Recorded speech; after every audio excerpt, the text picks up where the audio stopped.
আজকে আমরা সবাই মিলে চলে এসেছিলাম আইফোন 16 কিনতে। কিন্তু তোমরা যদি ভাবো যে এই ফোনটা আমি কিনলাম তাহলে একদমই ভুল, কারণ অলরেডি আমার কাছে 15 আছে আর এই জন্য আমি এখন ফোন কিনছি না। তো আমার একটা কাছের মানুষ ফোনটা কিনলো, ভীষণই কাছের মানুষ। তো এই জন্য আমায় বললো যে তুমি আনবক্সিং করো তাহলে। তো আমি বললাম ঠিক আছে, দাও তাহলে আনবক্সিং করি, অসুবিধা নেই।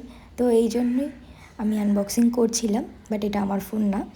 তোমরা জানিও যে কালারটা কেমন হয়েছে, আর সবারই খুব পছন্দ হয়েছে।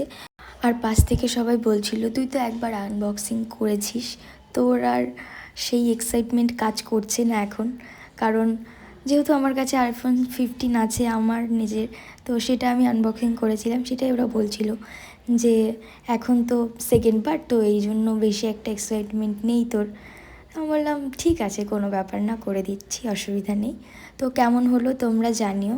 তো চলো আজকের জন্য টাটা, দেখা হচ্ছে নেক্সট ভিডিওতে।